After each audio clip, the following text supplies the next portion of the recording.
চিনেন? ওই যে একটা বক্সের মধ্যে মাছগুলো ঘোরাঘুরি করে, দেখেছেন বাসায়? এরা কেন ঘোরে, কখনো জিজ্ঞেস করেছেন নিজেকে যে ওরা কেন একই রাস্তায় বারবার ঘোরে? হ্যাঁ বলেন। ব্রেইনের ধারণ ক্ষমতা এতটুকুই, ও যে রাস্তা দিয়ে যায় ও ভুলে যায় কোন রাস্তা দিয়ে এসেছে। ওই জন্য প্রতিবার এই রাস্তাকে ওর কাছে নতুন বলে মনে হয়। এত স্বল্প জ্ঞান আল্লাহ পাক ব্রেন তাকে দিয়েছে, কিন্তু তারপরেও সে আল্লাহর অবাধ্যতা করে না, কিন্তু সে আল্লাহর ইবাদত করে। ওই মাছও আল্লাহর ইবাদত করে। এখন আমাদের সমাজে এমন কিছু মানুষ দেখতে পাওয়া যায়, জ্ঞান বুদ্ধি মাশাআল্লাহ এমন বলদের পর্যায়ে, যদি বলি কাশ্মীর মনে হচ্ছে জান্নাত, বলবে যে কাশ্মীরকে জান্নাতের সাথে তুলনা করছে। সুবহানাল্লাহ। যাই হোক, আপনাকে যেটা বলছিলাম, যদি এই বিয়ের ডিসিশন আপনি ঠিক রাখতে পারেন, দুনিয়াতে জান্নাতের একটা ফ্লেভার পাবেন ইনশাআল্লাহ। এই সৌভাগ্য নবী সাল্লাল্লাহু আলাইহি ওয়াসাল্লামের হয়েছিল, কারণ তার ঘরে খাদিজা রাদিয়াল্লাহু আনহার মতো একজন স্ত্রী ছিলেন। সারা দুনিয়া তার বিরুদ্ধে, কিন্তু বাসায় গেলে তিনি প্রশান্তির সাথে থাকেন। এটা নিয়ামত না? আর নূহ আলাইহিস সালাম, সারা দুনিয়ার সাথে লড়তে হয়, বাসায় এসে আবার ওয়াইফের সাথে লড়তে হয়।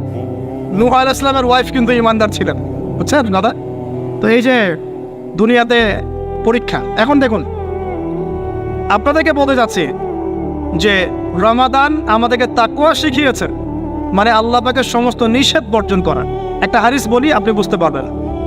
আল মুমিন, মুমিন মুসলিম, আল মুমিন আল মুসলিম মান সালিমাল মুসলিমুনা মিন লিসানিহি ওয়া ইয়াদিহি, যার হাত এবং জবান থেকে অন্য মুসলিম নিরাপদ থাকে। আর আল মুহাজির, মুহাজিরকে মান হাজারা মা নাহাল্লাহু আন, আল্লাহ পাক যা নিষেধ করেছেন এখান থেকে সে দূরে থাকে, আল্লাহ নিষেধ থেকে দূরে থাকে। আল্লাহর নিষেধ থেকে দূরে থাকলে পরে তাকওয়ার ফ্লেভার পাওয়া যায়। স্ত্রী ছিল হালাল, আমি ছেড়ে দিয়েছিলাম। পানি পান করা কি হালাল না হারাম? হালাল, কিন্তু রোজা রেখে ছেড়ে দিয়েছে। খাবার খাওয়া কি হালাল না হারাম?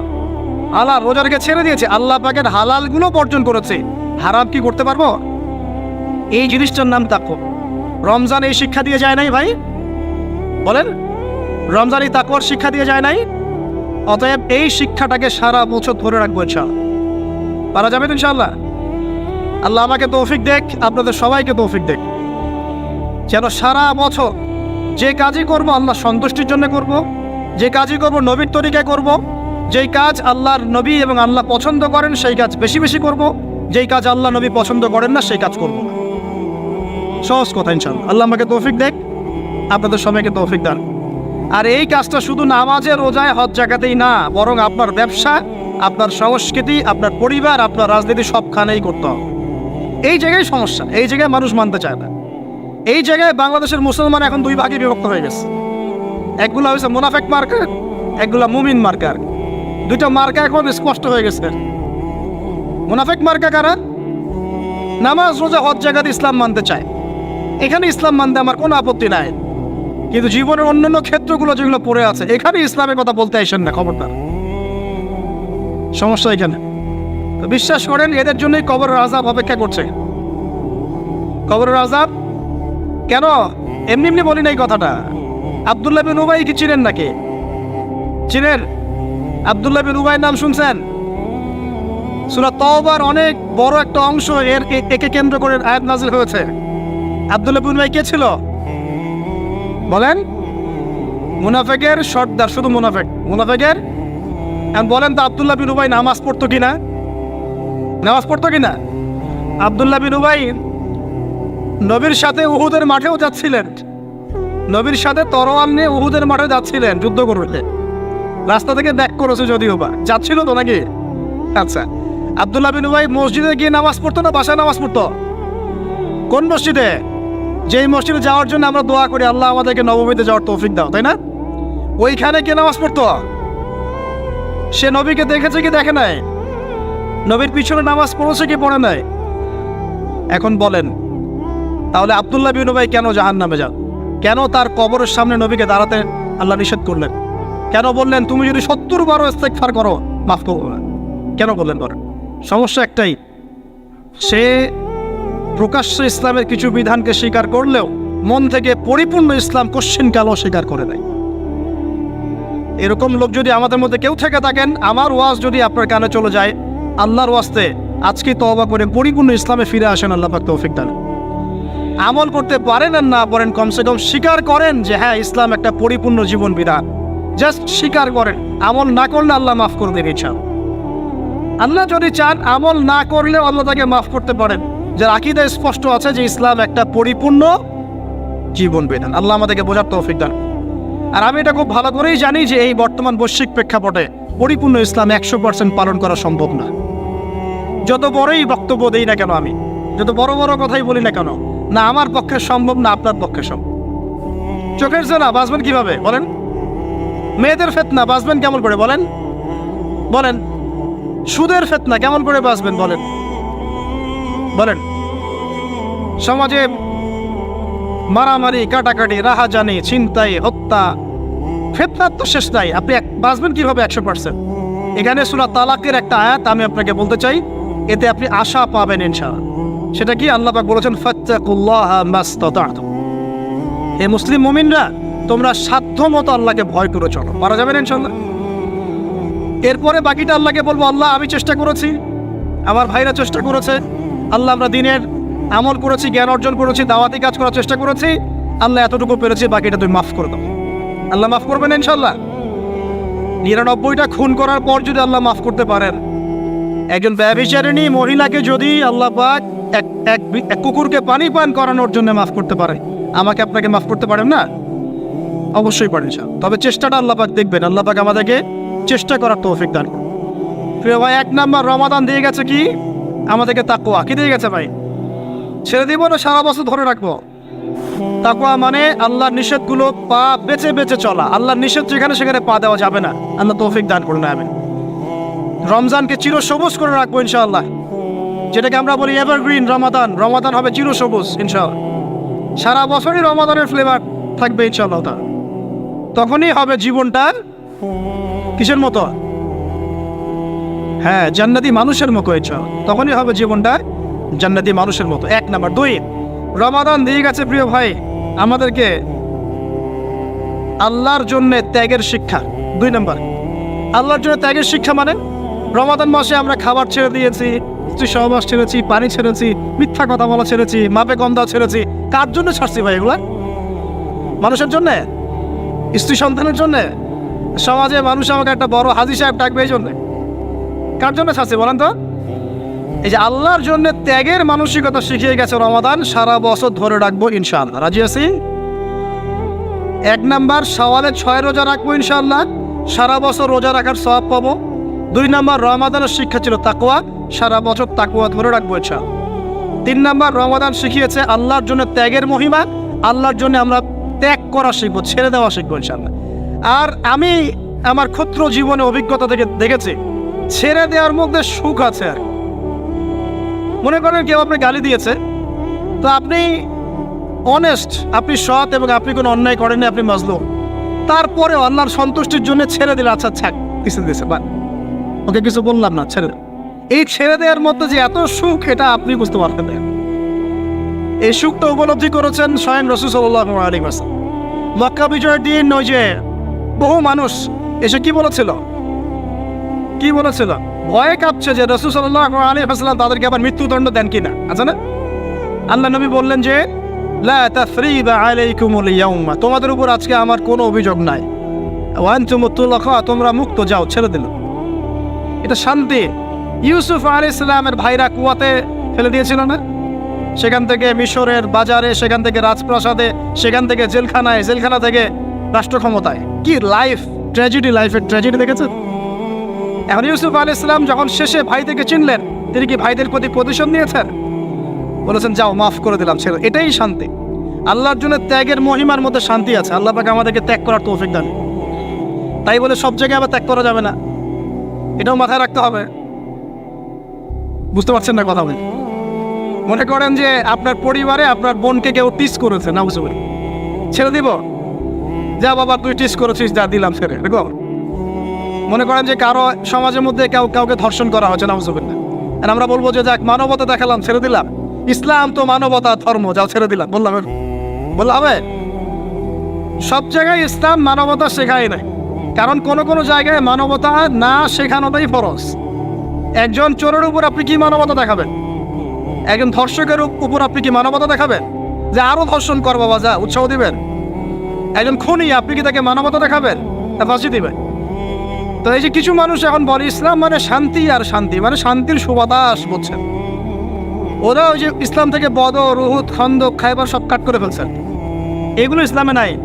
ইসলামে শুধু আছে সালাম সালাম, আফসুস সালাম, খালি সালাম দিবা আর তোমরা কি করবো, খাবার খাওয়াবা, ব্যাস। আর ইসলামের যে আরো বড় বড় বিধানগুলো আছে এগুলো পাশ কাটিয়ে এড়িয়ে যাবে। ইসলাম তো শান্তির ধর্ম। আর বাবা শান্তি মানে কি? শান্তি মানে আল্লাহর বিধানগুলো মেনে নিয়ে আল্লাহর সামনে আত্মসমর্পণের মধ্য দিয়ে শান্তি অর্জন কর। এই হলো ইসলামের ডেফিনেশন। আল্লাহ পাক আমাদেরকে পূর্ণাঙ্গতা বোঝার তৌফিক দান করুন, আমিন। হ্যাঁ, যেটা বলছিলাম প্রিয় ভাইরা, অন্যের কষ্ট উপলব্ধি করে আমরা সারা বছর অন্যের স্বার্থকে অগ্রাধিকার দিব ইনশাআল্লাহ। যদি আমাদেরকে কেউ কষ্টও দেয়, আল্লাহর ওয়াস্তে মাফ করে দিবেন। তবে যেখানে মাফের কোনো সুযোগ নেই সেখানে মাফ করতে চায়। আল্লাহ পাক বোঝার তৌফিক দেয়। 4, রমাদান দিয়ে গেছে গরিবের কষ্ট উপলব্ধি করার মানসিকতা। যখন না খেয়েছিলাম তখন গরিবের কষ্ট বুঝি নাই। না খেয়ে থাকলে কেমন লাগে, পানি না পান করতে পারলে কেমন লাগে। হ্যাঁ, এটা আল্লাহ পাক কেন দিয়েছেন? যাতে করে আমরা সমাজের এই দুস্থ মানুষগুলোর কষ্ট বুঝতে পারি। আল্লাহ পাক সারা বছর আমাদেরকে গরিবের সেবা করার তৌফিক দান করুন। আর এখন গরিবের রক্ত খুব চুষে খাওয়া হয়, তাই না ভাই?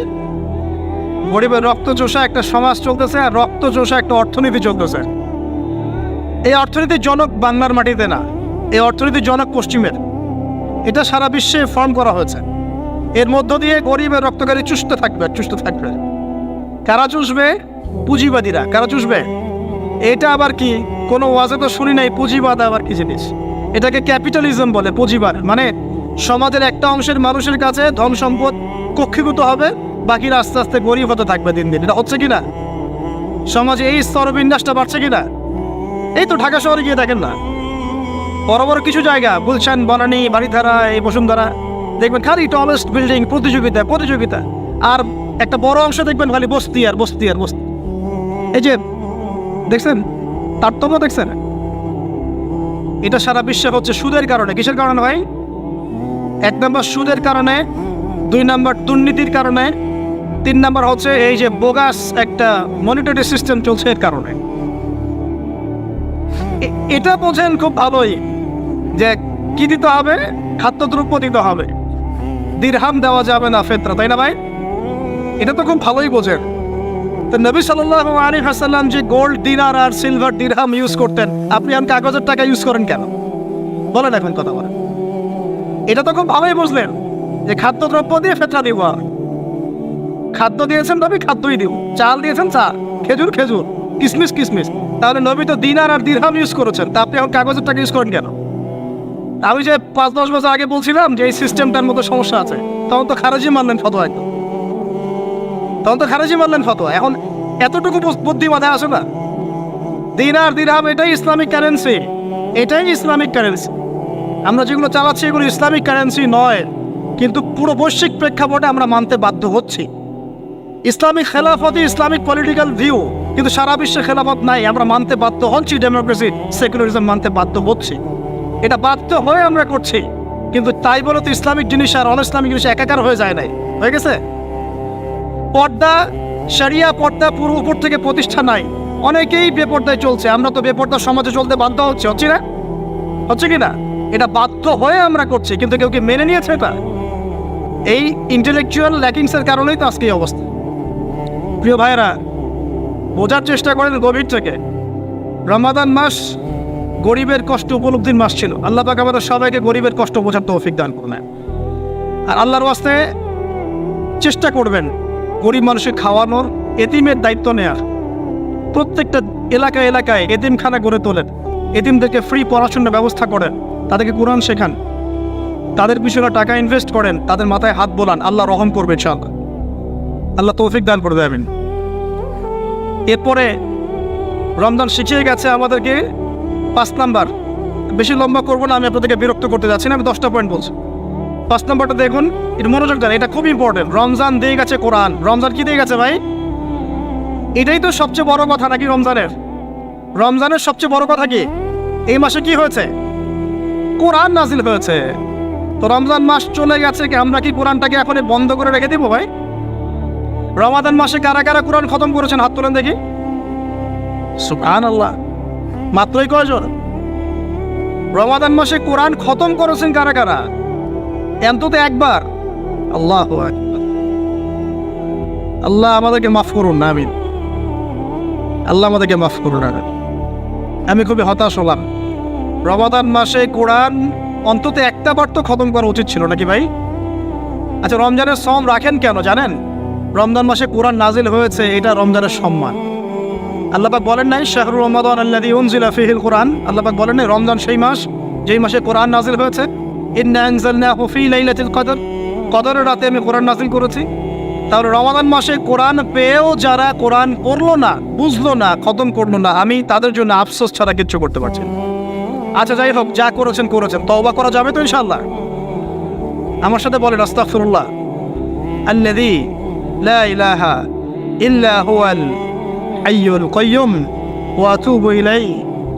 আল্লাহ আমাদের সবাইকে কোরআন তেলাওয়াত করার তৌফিক দান করুন, সবাইকে কোরআন তেলাওয়াত শেখার তৌফিক দান করুন। আর ভাই, যোগ্যতা অর্জন করে তো দিনের কাজ করতে হবে, আগে তো কোরআন তেলাওয়াত করা শিখতে হবে নাকি? আল্লাহ পাক সবাইকে কোরআন তেলাওয়াত শেখার তৌফিক দান করুন, কোরআনের তাফসীরগুলো পড়ার তৌফিক দান করুন। আল্লাহ পাক প্রতি মাসে কমপক্ষে একবার করে কোরআন খতম করার তৌফিক দান। আল্লাহর রসুল রমজান মাসে কোরআন এক খতম করতেন। জিবরাইল আলাইহিস সালাম আসতেন, তিনি পড়তেন, তিনি শুনতেন, তিনি পড়তেন, তিনি শুনতেন। এভাবে তারা প্রতি রমাদানে কোরআন খতম করতেন কি না? তার মানে মাসে কোরআন খতম করা রাসূলের সুন্নাত না? আমরা কি এই সুন্নাতটা জীবিত করতে পারবো না ইনশাআল্লাহ? প্রত্যেক দিনে এক পারা করে পড়লেই হয়ে যায়। এক পারা মানে 20 পৃষ্ঠা। এই হাফেজি কোরআনের 20 পৃষ্ঠা, সময় লাগবে সর্বোচ্চ 1 ঘন্টা থেকে 1.5 ঘন্টা, সর্বোচ্চ 1 ঘন্টা থেকে 1.5 ঘন্টা। যারা হাফেজ তাদের সময় লাগে আধা ঘন্টাও না, আধা ঘন্টা। পারবো না ভাই ইনশাআল্লাহ? আল্লাহ পাক এই রমজান মাসের এই কোরআনকে সারা বছর আঁকড়ে ধরার তৌফিক দান করুন। এই কোরআন নাজিল হওয়ার পরেই আইয়ামে জাহিলিয়াত পরিবর্তন হয়েছিল। আবু জাহেলের শাসন পরিবর্তিত হয়ে মুহাম্মাদের শাসন হয়েছে। অতএব কোরআন থেকে বিমুখ জাতি কখনো দিন কায়েম করতে পারবে না। আল্লাহ পাক বোঝার তৌফিক দান করুন, আমিন। আমাদের যুবক ভাইরা একটু ওয়াদা করতে পারি তো ইনশাআল্লাহ সবাই কোরআন তেলাওয়াত করা শিখবো, প্রত্যেক মাসে এক খতম দেবো ইনশাআল্লাহ, কোরআনের অর্থ পড়বো ইনশাআল্লাহ। না অর্থ পড়ার দরকার নাই, খালি প্রত্যেক হরফে 10 লাখই কামাই করবো, অর্থ পড়ার কোনো দরকার নাই ভাই? আচ্ছা যাক, কিছু মানুষ আবার রাগ করে অর্থ পড়তে বললে, কারণ স্বার্থ আছে। যদি আপনারা কোরআনের অর্থ পড়া শুরু করেন এবং হাদিসের চর্চা করা শুরু করেন, দিনই পড়াশোনা করা শুরু করেন, তখন তো অনেক ধর্ম ব্যবসা বন্ধ হয়ে যাবে আর কি। কথা বুঝতে পারছেন না মনে হয়? আপনারা যদি শিক্ষিত হওয়া শুরু করেন, কোরআনের A to Z অর্থ পড়া শেষ করেন, হাদিসগুলো পড়া শুরু করেন, ওলামায়ে কেরামের সাথে পরামর্শ করে বইপত্র পড়া শুরু করেন, হ্যাঁ, বিভিন্ন ইসলামিক কোর্সগুলো করতে থাকেন, আস্তে আস্তে আপনার যোগ্যতা বাড়বে। তখন তো আপনি কি করবেন না, ধর্মের নামে বিভ্রান্ত হতে চাইবেন না। অনেকের তখন ধর্ম ব্যবসাটা কি হবে, বন্ধ হয়ে যাবে। অতএব এই কারণে অনেকে চায় না যে মানুষ কোরআনের অর্থ বুঝুক। আমি আমার মন থেকে আপনাদেরকে রিকোয়েস্ট করছি, সবাই কোরআনের অর্থটা পড়ার চেষ্টা করেন। পারা যাবেন ইনশাআল্লাহ ভাই? আল্লাহ আমাকে তৌফিক দেখ, আপনাদের সবাইকে তৌফিক দান। আর কমপক্ষে দিনে এক পারা করে কোরআন তেলাওয়াত করবেন। আল্লাহ মা বোনদেরকে তৌফিক দেখ, আপনাদের সবাইকে তৌফিক দান। এটা হলো 5 নাম্বার। 6 লাইলাতুল কদর মনে আছে? কোন দশকে ছিল? আচ্ছা, কি মনে হয় আপনাদের এবার কদর কততম রাতে ছিল? কি মনে হয় বলেন তো, কে কি বলেন? বেজর তো জানি, কার কার মনে হয় 21 ছিল? কার মনে হয় 23, 27, 29? কার কার কি মনে হয়? আমি আমার জীবনে, এবার আমি আমার অভিজ্ঞতা বলি, আমার জীবনে এইরকম রমাদান আমি কখনো কাটাই নাই। আমার কাছে মনে হয়েছে এই রমজানেও আল্লাহ আমাদের প্রতি নারাজ হয়ে আছে। পুরো রমজান চলে যাচ্ছে, বৃষ্টি হচ্ছে না, এই সামান্য একটু বৃষ্টি। অথচ রমজান মাস আসার আগেই পরিবেশ ঠান্ডা হয়ে যেত না? আগে রমজান মাসে কন্টিনিউয়াসলি বৃষ্টি হতো, স্পেশালি শেষের দশকে অনেক বৃষ্টি হতো। এবং বৃষ্টি ছিল একটা আলামত, যেটা দেখে আমরা চিনতে পারতাম যেটা কদরের রাত হতে পারে। এবার চেনাই যাচ্ছে না, খেয়াল করে দেখেন নাই? গরম, আর আমরা তো ঢাকায় ছিলাম, গরমের তীব্রতায় থাকা যাচ্ছে না, এসি থেকে বাইরে বেরিয়ে হওয়া যাচ্ছে না। আল্লাহ পাক নারাজ, ইস্তেসকার দোয়া করা হচ্ছে, বৃষ্টি হচ্ছে না। চিন্তা করতে পারেন? আর এমনও যুগ ছিল যে ওলামায়ে কেরাম, মানে দ্বীনের যারা রিপ্রেজেন্টেটিভ, আলেম ওলামা, মুত্তাকি পরহেজগার ব্যক্তিরা আনাচে কানাচে দোয়া করতো, সাথে সাথে বৃষ্টি নামা শুরু হতো। আমরা ছিল না? শোনেন, কেন হচ্ছে না? কারণ আমরা হয়তোবা এখনো সেই পর্যায়ের তাকওয়া, সেই পর্যায়ের আল্লাহ ভীতি এখনো অর্জন করতে পারি নাই, যে আমরা দোয়া করলেই সাথে সাথে কবুল হয়ে যায়। হয়তোবা আমাদের ভিতরে অনেক ত্রুটি আছে, এই ত্রুটিগুলো আগে দূর করতে হবে। আল্লাহ পাক তৌফিক দান করুন। আর আমার মনে হয় এমন অনেক মানুষ এই বাংলার জমিনে আছেন যারা যদি এই নামাজের সুযোগ পেতেন তাহলে তারা দোয়া করার সাথে সাথে বৃষ্টি বর্ষণ, কিন্তু তারা সুযোগ পাচ্ছেন না। এই একজন ছেলে বুঝতে পারছে কথার অর্থটা কি। এমন বহু মানুষ বাংলার মাটিতে আছে, হয় তারা যদি সুযোগ পেত নামাজটা পড়ার হয়তো বা বৃষ্টি হতো। নাই বুঝলেন, একটু লেটে বোঝেন। আচ্ছা, বাংলাতে এমন অনেক মানুষ আছে যারা নীরবে নিভৃতে তাহাজ্জুদে আল্লাহর কাছে এত কান্নাকাটি করে, এত আমল করে, এত পরহেজগার মানুষ, তাদের দোয়ার বদৌলতে অনেক কিছু হয়। এটা আপনারা বিশ্বাস করেন? বিশ্বাস করতে হয়। আল্লাহ পাকের এই বান্দারা দুনিয়াতে আছে বলেই বহু কিছু হয়। আল্লাহর অনেক আযাব গজব আল্লাহ পাক উঠিয়ে নেন। আর এখন যে অবস্থা হয়েছে, আমরা সবাই বেশিরভাগই, আমরা সবাই বলবো না, বেশিরভাগই আমরা সুবিধাবাদী মুসলিম হওয়ার চেষ্টা করছি। ইসলামের যে অংশগুলো পালন করলে খুব মজা লাগে এইগুলো আমরা পালন করতে চাই, যেগুলো পালন করলে সমস্যা হতে পারে আমরা গায়ে দাগ লাগতে দিতে চাই না। মানে আমি চলবো ঠিক, গায়ে যেন একটা আচরণ না লাগে, কেউ ভালো মন্দ না বলে, গালিগালাজ না করে, সুন্দরের মতো চলবো আর কি। অথচ এই সুন্নত নবী সাল্লাল্লাহু আলাইহি ওয়াসাল্লামের তাকদীরও জোটে নাই। বুঝেছে? বুঝতে হবে। আল্লাহ পাক আমাদের সবাইকে পরিপূর্ণ কোরআন সুন্নাহ ফলো করার তৌফিক দান করুন, আমিন। এই লাইলাতুল কদর নিয়ে কথা বলছিলাম, এটা পাওয়ার জন্য ইতিকাফ করেছিলাম কিনা? অনেকে করেছেন। রাত জেগেছেন কিনা? এই যে রাত্রি জাগরণ করার যে ব্যাপারটা, এটা কি রমজানের শিক্ষা?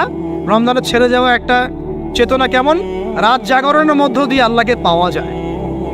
তারাবি পড়েছেন, তাহাজ্জুদ পড়েছেন না? এই তাহাজ্জুদে আপনি আল্লাহর কাছে চেয়েছেন, দোয়া করেছেন, আল্লাহকে ডেকেছেন, জিকির করেছেন, তখন আল্লাহর সাথে আপনার একটা গভীর সম্পর্ক ছিল না? এই সম্পর্ক রমজান যাওয়ার সাথে সাথে কি বন্ধ করে দেব? সারা বছর ধরে রাখবো ইনশাআল্লাহ, আমিন। আচ্ছা, 7 নম্বর ভাই, রমাদানে আল্লাহ রাব্বুল আলামিন আমাদের অনেককেই কিন্তু তারাবি পড়ার তৌফিক দিয়েছেন, দেন নাই? এখন তারাবি এবং নামাজের বিষয়টা কেমন ছিল? আমরা একটা ঐক্যবদ্ধভাবে কাজ করেছি না? একসাথে সবাই মিলে তারাবি পড়েছি, একসাথে আমরা সালাত পড়েছি। এই রমজানের এই যে ঐক্যের শিক্ষাটা, এই শিক্ষাটা কিন্তু রমজান চলে যাওয়ার সাথে সাথেই আমরা আবার বিভক্ত হওয়া শুরু করি। আমরা এই তারাবি, সালাত, জামাতের সালাত, সাদাকাতুল ফিতর, ঈদের জামাত, এগুলোর মধ্যে একটা শিক্ষা নিব, সেটা হলো ঐক্যের চেতনা। কিসের চেতনা ভাই? আমরা সমাজের মধ্যে একটা ঐক্য নিয়ে আসার চেষ্টা করবো। আল্লাহ পাক তৌফিক এনায়েত করুন, বলি আমিন। 8 নম্বর, রমজান মাসে আমরা যাকাত দিয়েছি অনেকে, সাদাকাও করেছেন অনেকে। দান সাদাকা বেশি বেশি করেছেন, যাকাত দিয়েছেন, সাদাকাতুল ফিতর দিয়েছেন, মাশাআল্লাহ। এই কাজগুলো কেন করেছেন? যাতে সাদাকার মধ্য দিয়ে আমাদের গুনাহগুলো মাফ হয়ে যায়। আল্লাহ পাক আমাদেরকে এই সাদাকার ওসিলায় কালকে আমাদের মাফ করেন, আরশের ছায়া দেন এবং জান্নাত দান করেন। এই দান সাদাকার সিলসিলাটা, বেশি বেশি দান সাদাকার সিলসিলাটা সারা বছর চালু রাখতে হবে। আল্লাহ পাক তৌফিক এনায়েত করেন। আর এই দান করার সময় খেয়াল রাখবেন দানের টাকা কোথায় যাচ্ছে, খেয়াল রাখবেন আপনার দানের টাকা যাচ্ছে কোথায়, খেয়াল রাখতে হবে। এগুলো সমস্যা চলছে না সমাজে?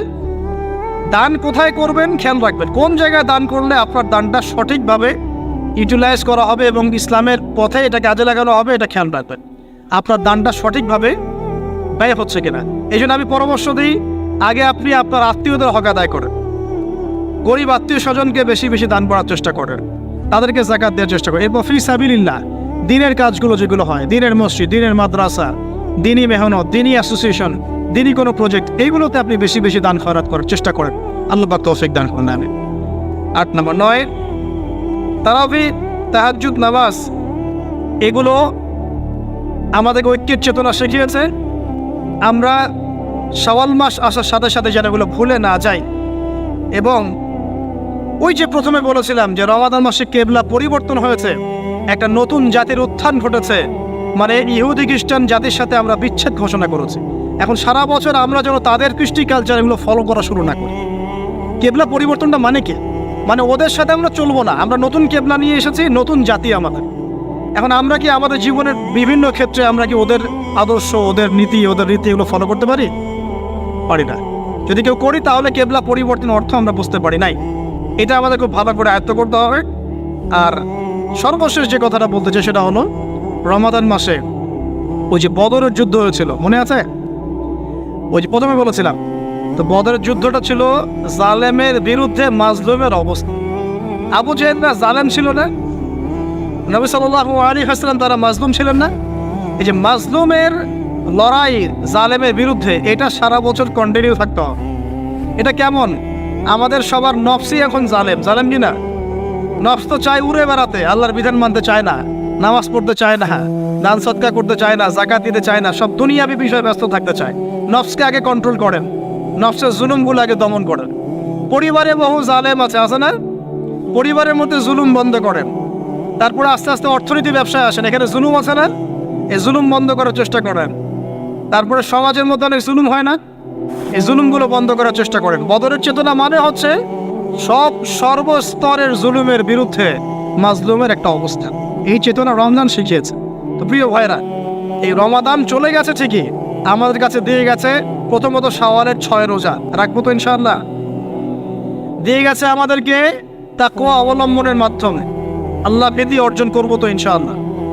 রমাদান দিয়ে গেছে আমাদের সবাইকে যে আমরা গরিবের কষ্ট উপলব্ধি করার চেষ্টা করব। আল্লাহ পাক তৌফিক এনায়েত করুন, আমিন।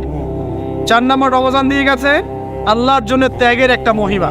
আমরা আল্লাহ পাকের জন্য জীবনের সর্বস্তরে ত্যাগ স্বীকার করার মানসিকতা লালন করবো ইনশাআল্লাহ। তো এই যে ঘুমটা আপনি ঘুমাচ্ছেন, ইনশাআল্লাহ আপনার ঘুমটা কি হচ্ছে? ইবাদত হচ্ছে না? আলহামদুলিল্লাহ। আলেম যারা, তাদের ঘুমও ইবাদত। যারা এই যে মুসলিম, মুমিন, মুত্তাকি, আলেম, তাদের ঘুমগুলো কি ইবাদত। এখন ঘুমান শেষ, ঘুমের মধ্যে যদি দুঃস্বপ্ন দেখেন তাহলে আপনি বাম দিকে 3 বার থুতু ফেলবেন, ফেলে আউযু বিল্লাহি মিনাশ শাইতানির রাজিম পড়বেন, পরে পাশ পরিবর্তন করে আবার ঘুমাবেন। এটা হয় না ঘুমের মধ্যে অনেক সময়? অনেকের বোবা ধরে, শ্বাস নিতে পারে না। এগুলো এই জন্যই হয় কারণ তারা ঘুমানোর আগের জিকির আজগারগুলো করেন। নিয়মিত করলে এগুলো সমস্যা ইনশাল্লাহ হবে না। আপনি নিজের ভালো নিজেই বোঝেন, হুজুরের কাছে দৌড়ানোর দরকার নেই এত বেশি। নিজের বাচ্চাকে এত দৌড়ানো, এই কবিরাজ ওই কবিরাজ, ওইখানে তাবিজ, এত তো দরকার নাই। তো নিজের আমল নিজে করেন, দেখবেন আপনি আল্লাহ পাকের পক্ষ থেকে নিরাপত্তার মধ্যে আসবেন ইনশাআল্লাহ। আল্লাহ তৌফিক দান করুন, আমিন। এরপরে ঘুম থেকে উঠলেন, চেষ্টা করবো আমরা ঘুম থেকে ওঠার কয়টার সময়? 5টায় যদি ফজরের নামাজ হয় বা 4:30টায় যদি ফজরের নামাজ হয়, মিনিমাম 4টায় উঠতে হবে। কয়টায়? 4টায়। এই জন্য যদি অ্যালার্ম দেন করিতে, অ্যালার্ম দিবেন প্রত্যেক 1.5 ঘন্টা পর পর। মনে করেন যে আপনি 1.5 ঘন্টা ঘুমাতে যাচ্ছেন, তাহলে 1.5 ঘন্টা পরে অ্যালার্ম সেট করবেন, অথবা 3 ঘন্টা পর, অথবা 4.5 ঘন্টা, অথবা 6 ঘন্টা। মানে 1.5 ঘন্টার গণিতক দিয়ে আপনি অ্যালার্ম সেট করবেন, দেখবেন উঠতে পারবেন খুবই ইজিলি। এতে 1.5 ঘন্টায় আপনার ঘুমের সার্কেলটা পূর্ণ হয়। একটা ঘুমের সার্কেল পূর্ণ হতে আমাদের মাথায় তো রেস্টের দরকার আছে, এটা পূর্ণ হতে 1.5 ঘন্টার মতো সময় লেগে যায়। তো এটা একটা ট্রিক বললাম আপনাদেরকে, আপনি করতে পারেন, উপকৃত হবেন ইনশাআল্লাহ। তো ফজরের নামাজের মিনিমাম আধা ঘন্টা আগে আমাদেরকে ওঠার অভ্যাস করতে হবে। এই যে ঘুমটা ভাঙলো, ভাঙার সাথে সাথে কি করবো? ভাঙার সাথে সাথে আল্লাহ শুকরিয়া, আলহামদুলিল্লাহিল্লাযী আহইয়ানা বা'দা মা আমাতানা ওয়া ইলাইহিন নুশুর। ব্যাস, এই যে ইবাদত হয়ে গেল। এবার আপনি আরেকটা দোয়া পড়বেন, শিখে নেন। আপনি পড়বেন লা ইলাহা ইল্লাল্লাহ ওয়াহদাহু লা শারীকা লাহু লাহুল মুলকু ওয়া লাহুল হামদ ওয়া হুয়া আলা কুল্লি শাইইন কাদির সুবহানাল্লাহ আলহামদুলিল্লাহ ওয়া লা ইলাহা ইল্লাল্লাহ আল্লাহু আকবার লা হাওলা ওয়া লা কুওয়াতা ইল্লা বিল্লাহ আল্লাহুম্মা ইগফিরলি। এটা পড়ার পরে হাত তুলে দোয়া করেন, যা দোয়া করবেন তাই পাবেন ইনশাআল্লাহ। এটা জানতেন? জানতেন না? তো এই দোয়াটা হচ্ছে দোয়া কবুলের অস্ত্র। ঘুম থেকে ওঠার পর যদি এই দোয়াটা করে দোয়া করেন, ইনশাআল্লাহ দোয়া কবুল হয়ে যাবে ইনশাআল্লাহ। আমাদের জীবনে চাওয়া পাওয়ার কি অভাব আছে? প্রচুর চাওয়া পাওয়া। বৈধ চাওয়া পাওয়াগুলোকে পাওয়ার জন্য আল্লাহর সাথে সম্পর্ক করতে হয়, আর আল্লাহ পাকের সাথে সম্পর্কে কিছু ওসিলা মাধ্যম লাগে। এই দোয়াগুলো হলো মাধ্যম, আমলগুলো হচ্ছে মাধ্যম। তো আল্লাহ পাক যেমনটা বলেছেন, ফাযকুরুনি আযকুরকুম ওয়াশকুরুলি ওয়া লা তাকফুরুন, তোমরা আমাকে স্মরণ করো, আমিও তোমাদেরকে স্মরণ। আল্লাহ পাক তো এভাবে বলেছেন, যখন একজন মানুষ মনে মনে আমাকে ডাকে, আমিও মনে মনে ওকে স্মরণ করি। মনে করেন আপনি মনে মনে আল্লাহকে বলছেন, আল্লাহ আমি অসুস্থ, আমাকে শেফা দাও, বা আমার রিজিকের টেনশন আছে, আমার রিজিকের টেনশন দূর করে দাও, আল্লাহ আমাকে হেফাজত করো, আল্লাহ আমাকে দিনের জ্ঞান দাও, তোমার আনুগত্য করার তৌফিক দাও। এই যে মনে মনে আপনি আল্লাহকে ডাকছেন, নিঃসন্দেহে ওই মুহূর্তে আল্লাহ পাক আপনাকে স্মরণ করছে। সাত আসমান ভেদ করে আরশের উপর থেকে আল্লাহ পাক আপনাকে স্মরণ করছেন। আল্লাহ পাক বলছে, যখন একজন মানুষ জনসমক্ষে আল্লাহকে স্মরণ করে, যেমন আমরা এখন করছি, জনসমক্ষে সবার সামনে আল্লাহর কথা আলোচনা করছি, আল্লাহ পাক বলছেন আমিও তখন এর চেয়ে অনেক উত্তম জনসমাবেশে ওই বান্দাদের কথা স্মরণ করি। এই মুহূর্তে আল্লাহ পাক আমাদের কথা স্মরণ করছেন। আমাদের কোনো ফিলিংস আছে? আল্লাহ আমাদের কথা স্মরণ করছেন। ওই যে যুবক ছেলে বসে বসে ফোন টিপছে, কোনো ফিলিংস আছে? মানে মনস্তাত্ত্বিকভাবে অন্তরে যখন নূর থাকে না, পাপ করতে করতে যখন অন্তরটা কলুষিত হয়ে যায়, কোনো ফিলিংস কাজ করে না। খুন করবে, কোনো ফিলিংস নাই। সুদ খাচ্ছে, কোনো ফিলিংস নাই। জেনা করছে ডেইলি, কোনো ফিলিংস নাই। দেখবেন ঘুষ নিচ্ছে, দুর্নীতি করছে, মানুষের সম্পদ আত্মসাৎ করছে, যারা পরিমাণ ফিলিংসও নাই যে আমি একটা পাপ করছি। কখন এরকম হয় জানেন? যখন এক কথায় যখন মানুষ পাপ করতে করতে করতে করতে, এই যে কলব বলে একটা কথা আছে, এই কলবের উপরে কালো কুৎসিত একটা মরিচা পড়ে যায়, তখন আর ফিলিংস কাজ করে না। তো ফিলিংস কাজ করানোর বুদ্ধি কি? দুইটা বুদ্ধি আছে। এক, বেশি বেশি কোরআন তেলাওয়াত করা, তাহলে অন্তরের মরিচা দূর হয়ে যাবে ইনশাআল্লাহ। আর দুই হচ্ছে বেশি বেশি মৃত্যুর কথা স্মরণ করা, তাহলে মনের মধ্যে যে কালিমাগুলো আছে আস্তে আস্তে দূর হবে ইনশাআল্লাহ। মৃত্যুর কথা কে স্মরণ করে? এখন মানুষ চলাফেরা করে এমন ভাবে যে কোনোদিন মরবেই না। কে স্মরণ করে? যে টেবিলের তল দিয়ে ঘুষ নিচ্ছে ও স্মরণ করে মৌতের কথা। যে মেয়েটা বোরখা পরে যে ডেটিং করে বেড়াচ্ছে, জেনা করে বেড়াচ্ছে, ও কি মৃত্যুর কথা স্মরণ করে? যে ছেলেটা এখনকার যুব সমাজের বেশিরভাগই মাদকের সাথে সম্পৃক্ত, গার্লফ্রেন্ড বয়ফ্রেন্ড অ্যাফেয়ার্সে আছে, হ্যাঁ, টিকটক প্রজন্ম, আড্ডাবাজি করে সময় কাটায়, গুন্ডামি করে, মাস্তানি করে, এর মৌতের কোনো ফিকির আছে? একজনকে বড় দায়িত্ব দেওয়া হয়েছে, সবার সম্পদ লুটপাট করে খাচ্ছে, এর মৌতের ফিকির আছে নাকি?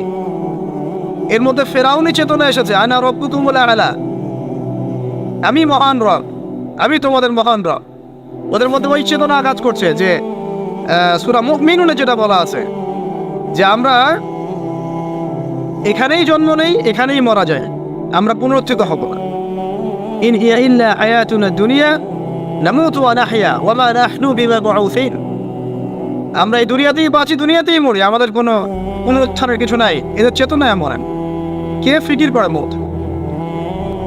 অথচ আপনি দেখছেন যে প্রতিনিয়তই কোনো কারণ ছাড়াই মানুষ নাই, কোনো কারণ লাগে না। এখন তো কারণ ব্যাখ্যা করতে আমরা পছন্দ করি, এই কারণে ওইটা হয়েছে, ওই কারণে এটা হয়েছে। এটাকে বলে কার্যকারণ তত্ত্ব। দর্শনের ভাষায় কি বলে? কার্যকারণ তত্ত্ব। এটা আপনারা ফিলোসফি পড়লে বুঝবেন। আর প্রত্যেকটা কাজের পিছনে একটা কারণ থাকে, আমরা কারণটা সার্চ করি বেশি। এখন কারণ ছাড়াই মানুষ ডেড। এই যাচ্ছে, উপরে একটা সুন্দর করে বড় একটা পাথর ঝুলছে, সব পাস হয়ে যাচ্ছে ওখান থেকে।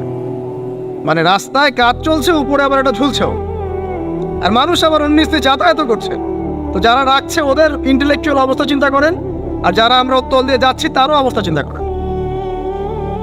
বুদ্ধিভিত্তিকভাবে আমরা কোন জায়গায় চিন্তা করেন? মানে মানুষ বিজি রোড দিয়ে যাচ্ছে, ওখানেই কাজ হচ্ছে, আবার যেখানে কাজ হচ্ছে দেখছি সেখানে আমরাও আবার তল দিয়ে যাচ্ছি। সবাই পাস হয়ে গেল, যাদের তাকদিরে লেখা ছিল মওত, একদম মুহূর্তের মধ্যে শেষ। কি কারণ ব্যাখ্যা করবেন? কোনো সায়েন্স দিয়ে ব্যাখ্যা করতে পারবেন? পারবেন না। ওই ময়মনসিংহে ওই যে মহিলারা যাচ্ছে, ট্রাক মেরে দিয়ে চলে গেল, মহিলার পেট থেকে বাচ্চা ফেটে পেট ফেটে বাচ্চা বের হয়ে গেল, বাচ্চা জীবিত, মা ডেড। সায়েন্স দিয়ে ব্যাখ্যা করতে পারবেন? এটাই তাকদির। একেই বলে তাকদির, যেটাকে সায়েন্স দিয়ে ব্যাখ্যা করা যায় না, বিজ্ঞান দিয়ে ব্যাখ্যা করা যায় না। এরকম ঘটনা কত ঘটছে অহরহ। দুজন বসে আছে, হাজব্যান্ড ওয়াইফ,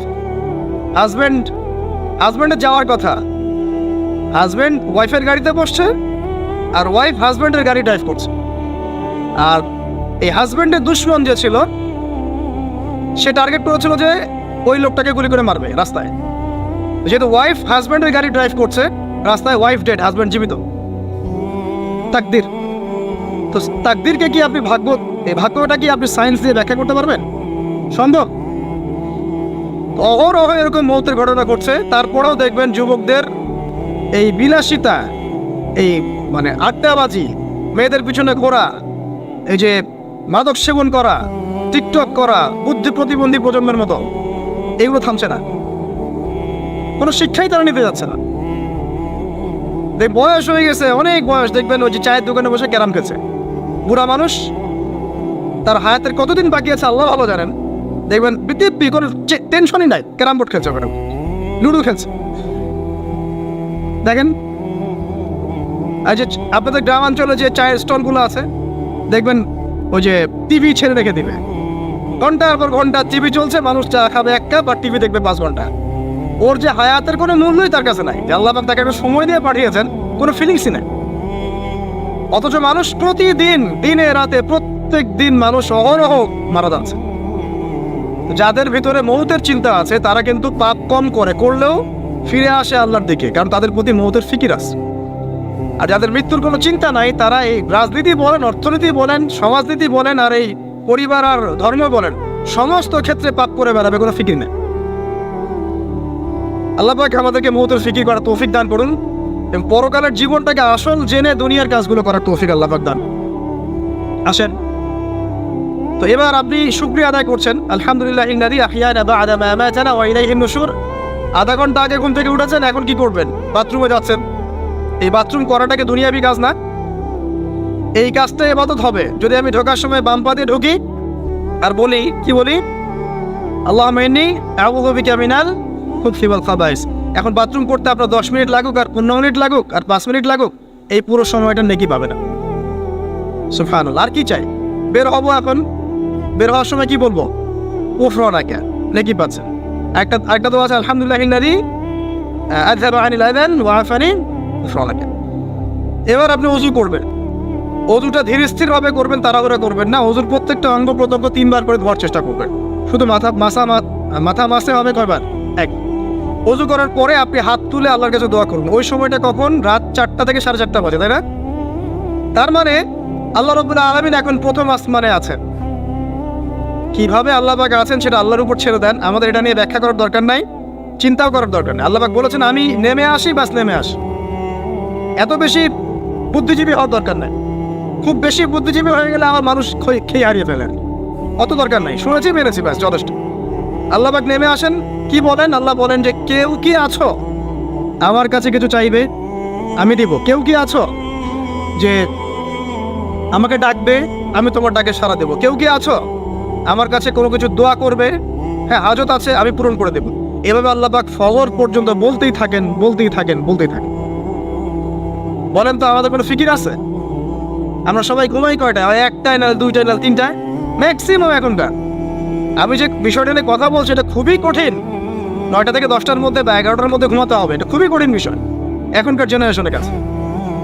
এর জন্য প্রথম যে কাজটা সেটা হলো রাত্রেবেলা স্মার্টফোন আর চালানো যাবে। এসব নামাজ শেষ, ফোন একদম ডয়ারে লক করে রাখতে, কিচ্ছু করার নাই। এটা না করতে পারলে আপনি ঘুমাতে পারবেন না, ঘুমাতে পারবেনই না। এবং এরপর দিনে আসছি, তখন বলছি দিনে কিছু কাজ আছে। দিনের কাজগুলো যদি আমরা ঠিকঠাক মতো করি তাহলে রাতে তাড়াতাড়ি ঘুম আসবে ইনশাআল্লাহ। যদি না করি তাহলে ঘুম আসবে না।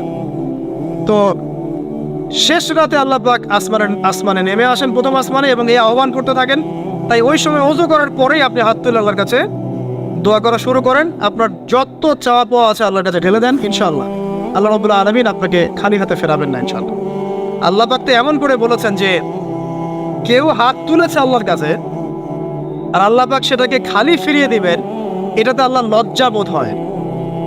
কথা বুঝতে পারছেন? আমাদের যাদের অনেক সম্পদ আছে বা সামর্থ্য আছে এবং মন আছে বড়, তাদের কাছে যখন কেউ সাহায্য চায় আপনার খালি ফিরাইতে লজ্জা লাগে না? আপনার মনে হয় না যে চাইলো এত করে কিভাবে না করে ফিরাই? আছে না এমন মানুষ? আছে না? আসলে দান সৎকা করার জন্য সম্পদ লাগে না, দান সৎকা করার জন্য মন লাগে। কি লাগে? মন লাগে। দেখবেন অনেক কোটিয়াল আছে মানুষ, দান সৎকা করতে পারে না, জাকাতই তো দেয় না, দান সৎকা করবে কি? বাংলাদেশে যত কোটিপতিগুলো আছে সবার থেকে জাকাত নেওয়া শুরু করলে এদেশে কোনো দারিদ্রতা বলে কিছু থাকবে না ইনশাআল্লাহ, থাকবেই না। এটাই বাস্তব। কে উদ্ধার করবে সেই টাকা? ইমাম মাহদী আসলে করবে ইনশাআল্লাহ, ঈসা ইবনে মারিয়াম আসলে করবে ইনশাআল্লাহ। তখন কে জাকাত না দিয়ে পার পায় তাই দেখা যাবে। একটা ব্যক্তি পাওয়া যাবে না জাকাত না দিয়ে পার পায়। অবশ্য তখন এমন একটা যুগ আসবে যে মানুষ জাকাতের টাকা নিয়ে ঘুরবে, কিন্তু নেওয়ার মতো মানুষ নাই, সবাই সচ্ছল। আল্লাহ পাক সেই সুদিন ফিরায় আনুক, আমিন। এটা বলছিলাম যে সদকা করার জন্য মন লাগে, আবার টাকা লাগে না। এখন আসেন, কেউ যদি আমাদের কাছে এভাবে চায়, আমরা খালি ফিরাতে লজ্জাবোধ করি। আল্লাহ পাক বলছেন যে আমার কাছে যখন বান্দা কিছু চায়, তার হাতটাকে আমি খালি ফিরাই দেবো, এটাতে আমি লজ্জাবোধ করি। দোয়া করলে কয়েকটা বিষয় একটা হবেই, হয় আপনি সাথে সাথে সেটা পাবেন, না হলে একটু দেরিতে পাবেন, না হলে আল্লাহ পাক সেটা জমা করে রাখবেন পরকালের জন্য। পরকালে যখন আপনি দাঁড়াবেন আল্লাহর সামনে, আল্লাহ বলবেন দুনিয়াতে তুমি এই বিষয়গুলো চেয়েছিলে, আমি দুনিয়াতে দেই নাই, পরকালে তোমার জন্য সঞ্চিত রেখেছি, এখন না। তখন মানুষ কি বলবো জানেন? আমরা বলবো যে আল্লাহ দুনিয়াতে কিছুই যদি না পাইতাম, আজকেই সব দিত, তাহলেই হবে। তো বেশি বেশি দোয়া করার অভ্যাস তৈরি করেন, বেশি বেশি দোয়া করেন। দোয়াই ইবাদত, আর দোয়া বলে ইবাদত, দোয়াই ইবাদত। দোয়া করতে থাকেন, ইনশাআল্লাহ দেখবেন আল্লাহর সাথে আপনার সম্পর্ক গাঢ় হবে। যার সাথে আল্লাহর সম্পর্ক যত বেশি গাঢ় হবে, ইনশাআল্লাহ সে তত বেশি পরকালের বাসিন্দা হবে, দুনিয়ার বাসিন্দা কম হবে। আল্লাহ পাকে নূর এবং মারিফত অর্জন করতে পারবে ইনশাআল্লাহ তাআলা। এবারে আমরা কি করব? এবার মিনিমাম 2 রাকাত নামাজ পড়ার চেষ্টা করেন। রাতের সালাত 2 রাকাত করে আপনি 2, 4, 6, 8, 10, 12, 20 পড়তেই থাকতে পারেন, কোনো সমস্যা নেই। কিন্তু মিনিমাম 2 রাকাত নামাজ তাহাজ্জুদ আপনি পড়ার চেষ্টা করেন। পড়া যাবে না? আর নামাজটাকে তাড়াহুড়া করবেন না, কাইন্ডলি আল্লাহর ওয়াস্তে তাড়াহুড়া করুন। রিল্যাক্সে কেরাত করেন, রুকুতে সময় দেন, সেজদায় সময় দেন, 2 সেজদার মাঝখানে সময় দেন, শেষ বৈঠকে দোয়াগুলো করেন, তারপর ধীরে স্থিরভাবে সালাম ফিরান, হাত তুলে দোয়া করেন, সময় দেন। কারণ আমি কি বলছি, সূরা জারিয়াতে 56 নম্বর আয়াতে আল্লাহ পাক বলেছেন দুনিয়াতে পাঠিয়েছি শুধু আল্লাহর ইবাদত করার জন্য। তো যে কারণে এসেছি, এটাতে এত তাড়া কিসের? অনেক মসজিদে নামাজ পড়লে মনে হয় ইমাম সাহেবকে বলি যে আপনার কি পেশাব পায়খানার চাপ নিয়ে নামাজ পড়ান?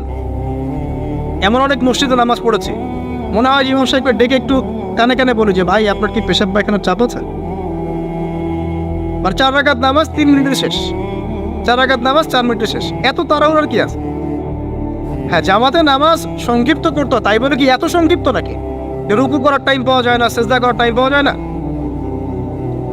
নামাজে ধীর স্থিরতা এবং খুশুটা খুব ইম্পর্টেন্ট। নামাজে কোথায় হাত বাঁধলেন এটা নিয়ে তর্ক না করে, নামাজের একাগ্রতা, মনোযোগ কতটুকু আসছে এটা নিয়ে তর্ক করেন। ভিতরের রুহটাই আসল, আধ্যাত্মিকতাটাই আসল। হ্যাঁ, একজন ভাই হাত বেঁধেছে মনে করেন এখানে, কেউ বেঁধেছে এখানে, এটা নিয়ে ঝগড়া করেন। দেখেন নামাজে কতটুকু ফোকাস, মনোযোগ কতটুকু থাকছে, কতটুকু নামাজে আপনি দোয়া করতে শিখছেন, সেজদায় আল্লাহকে পাইতে শিখছেন। নামাজ পড়ে কি ফিল হচ্ছে যে আমি আল্লাহর সাথে কথা বলছি, আল্লাহ আমার কথা শুনছেন? আমরা তো মেকানিক্যাল নামাজ অভ্যস্ত এখন, মানে দুনিয়ার কাজের চাপ এত বেশি, জাস্ট মসজিদে যাবো, ঢুকবো, বেরো, চলে আসবো, হাজিরা দিতে আসছি মনে হয়, সিগনেচার করবো, চলে যাব। আপনার এমন এত তারা কিসের ভাই? ওমা খালাকতুল জিন্না ওয়াল ইনসা ইল্লা লিয়াবুদুন, শুধু ইবাদত করার জন্যই সৃষ্টি করেছে তোমাদেরকে। তো মসজিদে তো তাড়াহুড়া কেন? রিল্যাক্স থাকেন, মসজিদে রিল্যাক্সে নামাজ পড়েন, সময় নেন। ফজরের নামাজ পড়ার আগে আপনি বাসার থেকে 2 রাকাত সুন্নত পড়ে আসতে পারেন, এটা আরেকটা ভালো আমল। কারণ নবী সাল্লাল্লাহু আলাইহি ওয়াসাল্লাম সুন্নত নামাজগুলো কি করতেন? বাসায় পড়তেন। এতে বাসার মধ্যে বরকত হবে, শয়তান দূর হয়ে যাবে। এই যে তাহাজ্জুদ আপনি 2, 4, 8, 10 যত পারেন পড়েন, মিনিমাম 2 রাকাত পড়েন, ধীর স্থিরভাবে পড়েন। নামাজ শেষ করে আবার আল্লাহর কাছে দোয়া করেন, দেখবেন যে ইনশাআল্লাহ আপনার দোয়া কবুল হবে। আর দোয়া যে কবুল হয় এটা আপনি নিজেই বুঝতে পারবেন, নিজেই বুঝবেন, কারো কাছে যাওয়া লাগবে না।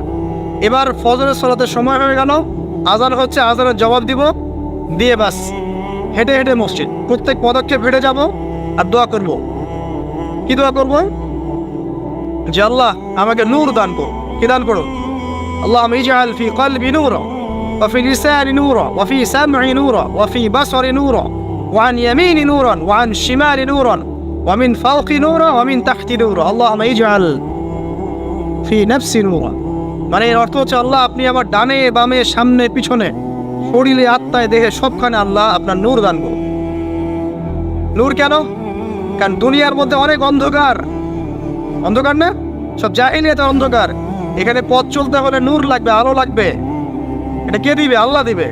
কবর বড় অন্ধকার, ওখানে থাকতে হলে ভালোভাবে কি লাগবে? আলো লাগবে। হাসরের মাঠ অন্ধকার, ওখানে ভালোভাবে থাকতে হলে কি লাগবে? আলো লাগবে। এই জন্য নামাজে যাওয়ার সময়, অন্ধকার সময় এই দোয়াগুলো করতে হয়। আর তার আগে একটা কথা বলতে ভুলে গেছি, বাসা থেকে যে বের হচ্ছেন তখন কি পড়বেন?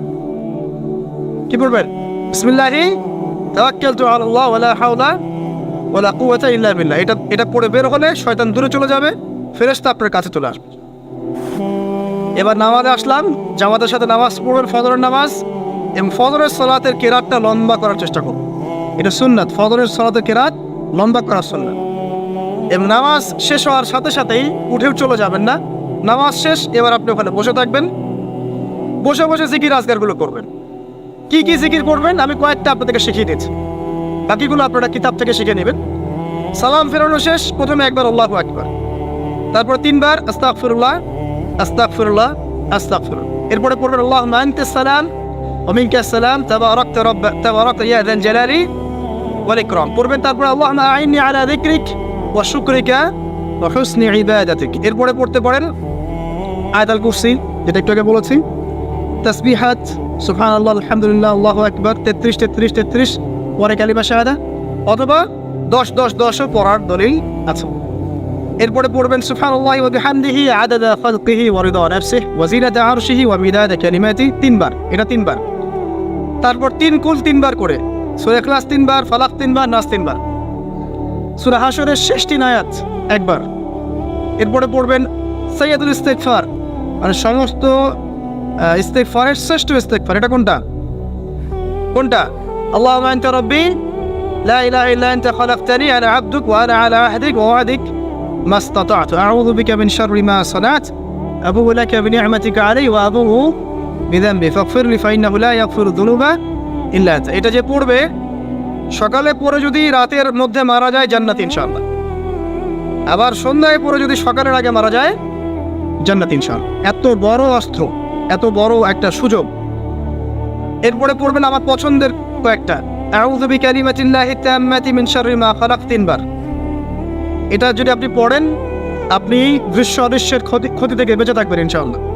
দুষ্ট জিন শয়তান আপনার কোনো ক্ষতি করতে পারবে না ইনশাআল্লাহ।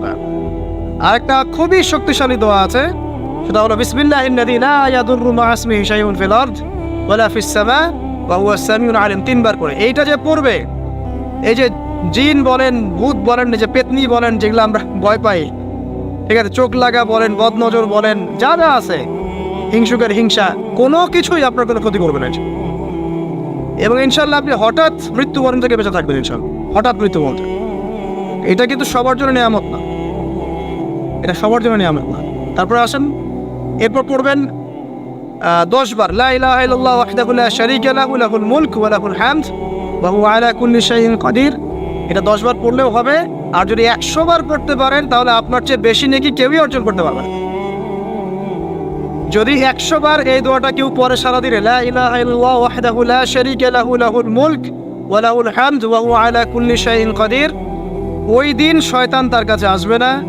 100 গুনাহ আমলনামা থেকে কেটে দেওয়া হবে, 100 নেকি লিখে দেওয়া হবে, এবং আল্লাহর কাছে দিন শেষে একটা তালিকা পেশ করা হয়, আজকের দিনে কে কি আমল করেছে, এই তালিকায় তার নাম দেখবেন সবার আগে আছে। ওই ব্যক্তির নামও থাকতে পারে যে 100 বারের চেয়ে বেশি পড়েছে, তখন তার নাম আগে চলে যাবে, এর নামটা পরে চলে আসবে। কথা বুঝতে পারছেন? মিনিমাম 100 বার পড়তে পারলে খুব ভালো হয়। যদি না পড়েন কমপক্ষে কয়বার? 10 বার। আসেন, এরপরে পড়বেন 10 বার দরুদ শরীফ, আল্লাহুম্মা সাল্লি আলা মুহাম্মাদ ওয়া আলা আলি মুহাম্মাদ, যেটা আছে দরুদ ইব্রাহিম, এটা পড়তে পারেন, অথবা ছোট করে পড়তে পারেন আল্লাহুম্মা সাল্লি ওয়া সাল্লিম আলা নবিয়িনা মুহাম্মদ, এটা পড়লেও হবে, অথবা আল্লাহুম্মা সাল্লি আলা মুহাম্মাদ ওয়া সাল্লিম, এতটুকু পড়লেও ইনশাআল্লাহ আকাদায় হয়ে যাবে। 10 বার যে ব্যক্তি দরুদ পড়ে সকালে সন্ধ্যায়, নবী সাল্লাল্লাহু আলাইহি ওয়াসাল্লাম তার জন্য পরকালে সুপারিশ করবেন ইনশাআল্লাহ। যদি আমরা নবীজির সুপারিশ পেতে চাই, দরুদের কোনো বিকল্প নাই। বেশি বেশি দরুদ পড়তে থাকেন, তার সুন্নাহ অনুসরণ করেন, বেশি বেশি দরুদ পড়তে থাকেন, মিনিমাম সকালে 10 বার, সন্ধ্যায় 10 বার, ইনশাআল্লাহ আল্লাহ নবী সুপারিশ করবেন ইনশাআল্লাহ তাআলা। আরেকটা আছে রাদিতু বিল্লাহি রাব্বান ওয়া বিল ইসলামি দীনান ওয়া বি মুহাম্মাদিন সাল্লাল্লাহু আলাইহি ওয়াসাল্লাম নবিয়্যা। এর একটা বড় ফজিলত আছে। কি ফজিলত? যে ব্যক্তি এই দোয়াটা সকাল সন্ধ্যা 3 বার করে পড়ে, কিয়ামতের মাঠে আল্লাহ পাকের উপর হক হয়ে যাবে, ওয়াজিব হয়ে যাবে, আল্লাহ ওই ব্যক্তিকে সন্তুষ্ট করে দেবেন ইনশাআল্লাহ। সন্তুষ্ট করে দিবেন মানে কি? ইনশাআল্লাহ সে জান্নাতে যাবে। আরেকটা আছে, এটা বলে শেষ করি, হাসবি আল্লাহু লা ইলাহা ইল্লা হু আলাইহি তাওয়াক্কালতু ওয়া হুয়া রাব্বুল আরশিল আযীম। এটা পড়তে হবে 7 বার। কয়বার? 7 বার। তাহলে কি হবে? আপনার দুনিয়া আখিরাতের যে চাওয়া পাওয়াগুলো আছে এর জন্য আল্লাহ পাকই আপনার জন্য যথেষ্ট হয়ে যাবে, কাউকে লাগবে না। এইগুলা ফরজ নামাজ মানে ফজরের নামাজ জামাতে পড়ার পরে বসে বসে এইগুলো করতে থাকবেন। যদি দোয়া আগে করা হয়, নামাজে মোনাজাত যেটা হচ্ছে আমাদের সমাজে, এটা যদি আগে করে ফেলা হয় তাহলে দোয়ার পরে বসে থাকবেন, বসে বসে এগুলো পড়তে থাকবেন। যদি পারেন ইশরাকের নামাজটা পড়ে মসজিদ থেকে বের হতে পারেন। ইশরাকের নামাজ মানে ফজরের সূর্য উঠে যাওয়ার পরে 2 রাকাত নফল পড়ে যে ব্যক্তি যাবে বাসায়, মানে প্রথমে ফজরের নামাজ জামাতে পড়েছে, জিকির আজকার করেছে, ইশরাকের সময় হয়েছে, নামাজ পড়ে বের হলো, এই ব্যক্তির আমলনামায় একটা কবুল হজের নেকি দেওয়া হবে, একটা কবুল উমরার নেকি দেওয়া হবে। এগুলো খুবই সহজে আমল করা যায়। এরপরে আপনি বাসায় ফিরে গিয়ে বা মসজিদেই কোরআন তেলাওয়াত করবেন। আমরা কোরআন তেলাওয়াত করব। কোরআন তেলাওয়াত করবেন 1 পারা, 1 পারা পারেন না অর্ধেক পারা, অর্ধেক পারা পারেন না 5 পৃষ্ঠা, 5 পৃষ্ঠা পারেন না কমপক্ষে 1 পৃষ্ঠা পারবেন না, 1 পৃষ্ঠা করে হলেও প্রতিদিন কোরআন তেলাওয়াত করতে হবে। পারবেন না ইনশাআল্লাহ? প্রত্যেক হরফে 10 নেকি পাবেন। কোরআন আপনার পক্ষে সুপারিশ করবে ইনশাআল্লাহ, এবং এই কোরআন আপনাকে ছায়া দিবে, সূরা বাকারা আলে ইমরানের মতো ছায়া দিবে কিয়ামতের মাঠে। এবং এটা নবী সাল্লাল্লাহু আলাইহি ওয়াসাল্লাম যেটা বলেছেন, কোরআন হুজ্জাতুল লাকা ওয়া আলাইক, এটা তোমার পক্ষে সাক্ষী দিবে অথবা বিপক্ষে সাক্ষী দিবে। তো কোরআন তেলাওয়াত করবেন। এরপরে আমরা কি করি? আমরা হয়তো যে যার মতো চলে যাই, কেউ স্কুলে চলে যান, নাস্তা করেন। আচ্ছা, নাস্তার আগে একটা কথা বলি। সকালে নাস্তা করবেন এমনভাবে যে, এখনকার ডক্টররাও বলেন এই কথাটা, সকালবেলা একটু বেশি খেতে হয়, সকালবেলা একটু বেশি হেভি ফুড নিতে হয়, দুপুরে তার চেয়ে একটু কম, রাতে আরও কম। আর আমাদের তো উল্টা, কিন্তু সকালে অল্প একটু, দুপুরে একদম বিশাল, রাতের বেলা আরও বিশাল, নাকি? তো নিয়মটা হচ্ছে এই যে সকালে খেতে হয় বেশি, সারাদিন আপনাকে কাজ করতে হবে, সকালে আপনাকে বেশি হাইজেনিক ভালো ফুড খেতে হবে, দুপুরে তার চেয়ে একটু কম, আর রাতে তার চেয়ে কম। এভাবে খেতে পারলে প্রফিটিক খাওয়া হবে ইনশাল্লাহ। আর খাবার আমাদের সুন্নাহ মতো খাওয়ার দরকার নেই, নবী সাল্লাল্লাহু আলাইহি ওয়াসাল্লামের সুন্নাহ মতো খায়েন। আমাদের সুন্নাহটা কেমন? আমরা 7 পেট খাই। কয় পেট? 7 পেট। যদি পেটের মধ্যে কিছু জায়গা ফাঁকা থাকে সেটাও কিছু মিষ্টি দিয়ে ঢুকায় 7 পেটে ভর্তি করতে হবে। এটা আর কি চ্যালেঞ্জ, পেটটা ভর্তি করতে হবে। আর নবী সাল্লাল্লাহু আলাইহি ওয়াসাল্লাম খেতেন এভাবে যে পেটটাকে 3 ভাগ করতেন, 1 ভাগ খাবার খেতেন, 1 ভাগ তিনি পানীয় পান করতেন, আর 1 ভাগটা ফাঁকা রাখতেন। আপনি এভাবে খাওয়া শুরু করেন, দেখবেন আপনি ফিজিক্যালি ফিট ফিল করছেন এবং আপনি ক্লান্ত হচ্ছেন কম, অলসতা কম আসছে কাজে, আপনি এনথুজিয়াজম পাবেন ইনশাআল্লাহ তাআলা। তো খাবারের ব্যাপারটা সতর্ক থাকে। আর এই যুগে খাবারের মধ্যে প্রচুর ভেজাল আছে, চেষ্টা করতে হবে ম্যানুফ্যাকচার্ড খাবারগুলো বাদ দিয়ে হোমমেড যে ফুডগুলো আছে, হোমমেড ফুড মানে বাসায় যেগুলো আমরা তৈরি করি, ফ্রেশ হাইজেনিক ফুডগুলো খাওয়ার চেষ্টা করতে হবে। স্পেশালি বাচ্চাদের ব্যাপারে সতর্ক থাকতে হবে। বাচ্চা থেকে তরুণদেরকে এমন কোনো খাবার খাওয়া যাবে না যে খাবারটা খেলে আপনি অসুস্থ হয়ে যান, আপনার স্ট্যামিনা কমে যায়, আপনি ফিজিক্যালি দুর্বল হয়ে পড়েন। এটা খুব খেয়াল রাখবেন। খাবার এই যে আপনারা যে গ্রাম অঞ্চলে থাকেন, আপনারা সৌভাগ্যবান একদিক থেকে যে আপনারা ফ্রেশ খাবার উৎপন্ন করে খেতে পারেন। শেষ জামানায় খাবারের মধ্যে খুব ভেজাল আসবে, এটা বিভিন্ন হাদিস দিয়ে মেলানো যায়, আমি ওদিকে যাচ্ছি না। কিন্তু কনক্লুশন বললাম, শেষ জামানায় খাবারে প্রচুর ভেজাল আসবে। ওই ভেজালগুলো থেকে দূরে থাকতে হলে আমাদেরকে হাইজেনিক ফুডের দিকে ফোকাস করতে হবে এবং প্রোডাক্ট খাবার উৎপন্ন করে খেতে পারলে খুব বেশি ভালো হয়, না পারলে রুট লেভেল থেকে খাবার নিয়ে আসতে হবে। আর অ্যাটলিস্ট ম্যানুফ্যাকচার যে খাবারগুলো বাজারে ঘোরাফেরা করে এগুলো অ্যাভয়েড করতে হবে। আল্লাহ পাক বোঝার তৌফিক দান করুন। আমি আর লম্বা করছি না, শেষ করে দিচ্ছি ইনশাআল্লাহ। লেখাপড়া এবং ওয়ার্কের বিষয়গুলো বলছিলাম যে আমরা যারা লেখাপড়া করব, প্রফিটিক লাইফস্টাইল করতে হলে এবং প্রোডাক্টিভ মুসলিম হতে হলে লেখাপড়াটা করতে হবে আল্লাহ সন্তুষ্টির জন্যে। চাকরি বাকরি ব্যবসা বাণিজ্য যাই করে, কৃষিকাজ, সব কিছুর উদ্দেশ্য হবে কি? আল্লাহ সন্তুষ্টি অর্জন করে এবং ওই ক্ষেত্রে সৎ থাকা, কাউকে না ঠকানো, মাপে কম না দেওয়া, দুর্নীতি না করা, ঘুষ না নেওয়া। তাহলে আপনার জীবনের প্রত্যেকটা কাজই কি হবে? ইবাদত হিসেবে গণ্য হবে ইনশাআল্লাহ তাআলা। শেষ করার আগে আমরা জোহরের ওয়াক্তে চলে আসছি। আপনি আপনার জব সেকশনে কাজ করছেন, নামাজের ওয়াক্ত হলো, নামাজ পড়ে নেবেন। আচ্ছা, নামাজের আগে আপনি 4 রাকাত সুন্নত পড়বেন, শেষে 2 রাকাত। চেষ্টা করবেন দিনে 12 রাকাত সুন্নত পড়ার জন্য। ফজরের আগে 2, জোহরের আগে 4, পরে 2, 6 আর 2 8, মাগরিবের পরে 2, এশার পরে 2। এই যে মোট 12 রাকাত সুন্নাত যে ব্যক্তি নিয়মিত পড়বে, জান্নাতে আল্লাহ পাক তার জন্য একটা ঘর নির্মাণ করবেন ইনশাআল্লাহ তাআলা। প্রতিদিন একটা ঘর, প্রতিদিন একটা করে ঘর আপনি পেতে পারেন মাত্র 12 রাকাত নফল বা সুন্নাত আদায় করার মধ্য দিয়ে। জোহরের ওয়াক্ত চলে আসলো, আমরা যেখানে থাকি, স্কুলে বা কলেজ, ইউনিভার্সিটিতে বা চাকরির ক্ষেত্রে, নামাজটা পড়ে নেব ইনশাআল্লাহ। এরপর আবার কাজে যান, কাজ করেন, লাঞ্চ করেন, খাওয়া দাওয়া করেন। আবার খাওয়ার সুন্নাত বলে যান না, 7 পেট না, 1 পেট খাওয়ার, 1 পেট পানি, 1 পেট ফাঁকা, এবং হাইজেনিক ফুড, ম্যানুফ্যাকচার্ড না। তারপরে যান, রেস্ট করেন, গাইলুল আছে তাকে বলে, 1 থেকে 1.5 ঘন্টা রেস্ট করেন, ঘুমান। তারপরে আপনি বিকেল সময়টা আবার আসরের নামাজ পড়েন, আপনার কর্মক্ষেত্রে কাজগুলো সারেন। সন্ধ্যায় আপনি আবার বাসায় ফিরে আসবেন। এই সন্ধ্যায় বাসায় ফিরে আসবেন, ফিরে আসার পরে মাগরিবের সালাত পড়লেন জামাতে।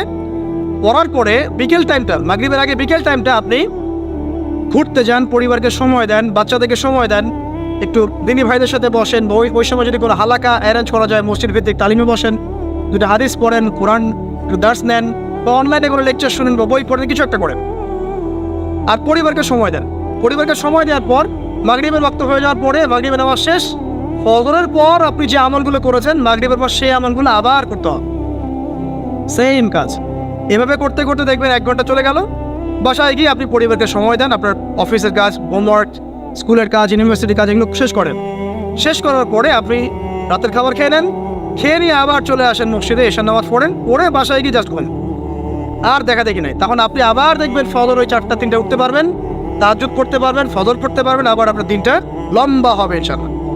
এভাবে 1 দিন 2 দিন না, সপ্তাহে 7 দিন, মাসে 30 দিন, বছরে 365 দিন যখন এই প্রজন্ম কাটাতে পারবে, আমরা কাটাতে পারবো, তখন আমাদের মুখে মানাবে দিন ইসলাম প্রতিষ্ঠার কথা।